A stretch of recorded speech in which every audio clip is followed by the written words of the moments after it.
مشاهد صادمة ومفاجئة من العيار الثقيل قلبت الموازين. كيف تمكن المغرب عبر ابتكار ووتر بوكس المحلي 100% من خداع الجفاف ضمن مشروع تشجير أكثر من نصف مليون هكتار؟ ستتغير خريطة المغرب وتسمح بزراعة أشد الجبال كحولة وبدون أمطار. فهل تخيلتم يوما أن صندوقا بلاستيكيا صغيرا وذكيا لا يتجاوز حجمه دلوا عاديا يمكن أن يكون السلاح السري الذي سيقف في وجه زحف الصحراء المخيف وينقذ غاباتنا الجميلة من الموت؟ فكيف يمكن لتقنية تبدو بسيطة جدا في مظهرها الخارجي لكنها عبقرية في جوهرها العلمي أن تخدع الجفاف الماكر وتجبر الأشجار الصغيرة على النمو والتأقلم في أقسى الظروف المناخية وأكثرها قسوة وندرة للأمطار؟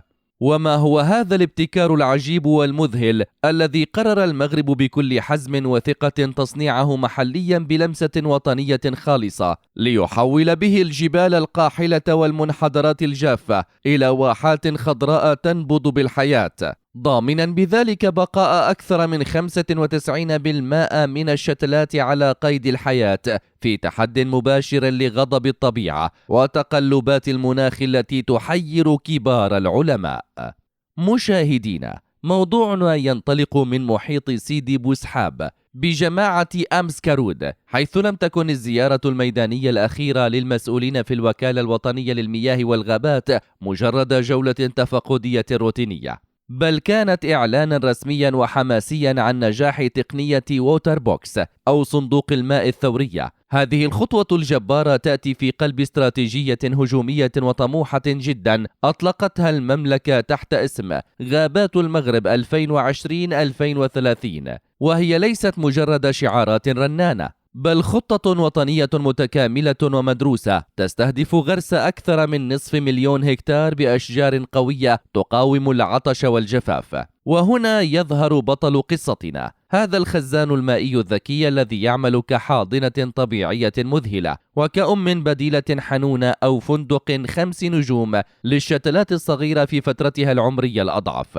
فبدل أن نزرع النبتة بالطريقة الكلاسيكية القديمة ونتركها تواجه مصيرها المجهول مع شمس حارقة ورياح جافة، يأتي هذا الصندوق العجيب ليحيط بها كدرع واق لا يمكن اختراقه. يعتمد هذا النظام على تصميم هندسي ذكي يحاكي عبقرية الطبيعة ليقوم بتجميع قطرات الندى المتشكلة في الصباح الباكر، كما يصطاد بمهارة ملفتة القليل من مياه الأمطار الشحيحة التي قد تسقط في تلك المناطق الجافة، ثم يقوم هذا الجهاز العبقري بتوزيعها بذكاء شديد وتدرج بطيء نحو جذور النبتة في الأسفل، تماما كما لو كان طبيبا خبيرا يعطيها جرعات علاجية محسوبة بدقة لتنعشها قطرة بقطرة. والأهم من ذلك كله أنه يشكل غطاء متينا يمنع تبخر هذا الماء الثمين نحو الغلاف الجوي الحار، ويحمي التربة المحيطة بالجذور من الجفاف القاسي والتشقق الذي يمزق الجذور الرقيقة.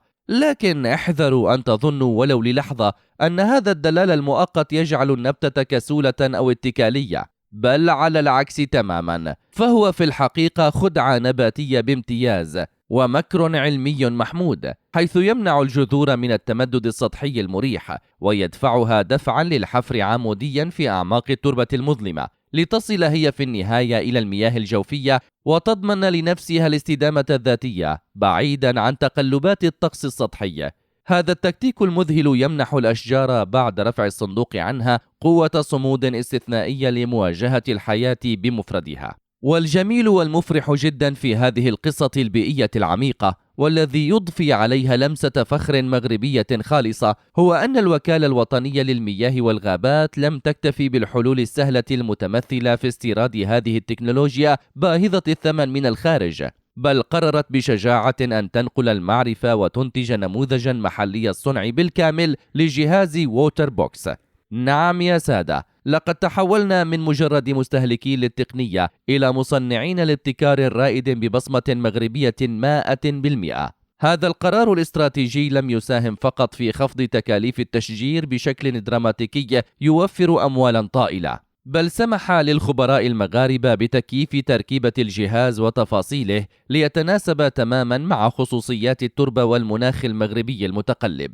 والنتيجة الميدانية السريعة كانت تعميم هذه التجربة بنجاح كاسح ومنقطع النظير على مساحة تتجاوز 1200 هكتار حتى الآن في جهة سوس ماسا وحدها، مما يفتح الباب واسعا أمام استعادة الغطاء الغابوي المفقود.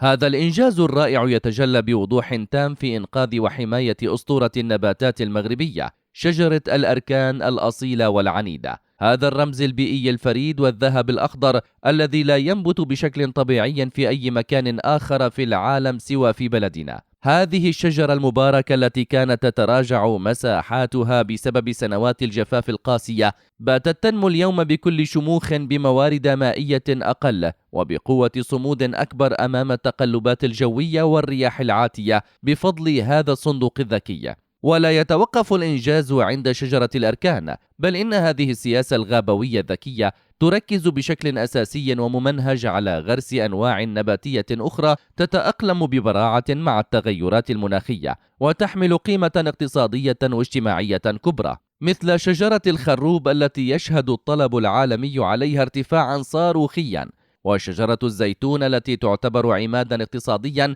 للأسر القروية وأثبتت قدرتها الأسطورية على تحمل العطش، فضلا عن شجرة اللوز الرائعة التي تدر أموالا تدعم الاقتصاد المحلي. فهذه الأنواع المختارة بعناية ليست مجرد أشجار للزينة، بل محركات اقتصادية حقيقية تدر دخلا مستداما للساكنة وتحارب الفقر في أعماق المناطق القروية بشكل عملي ومباشر.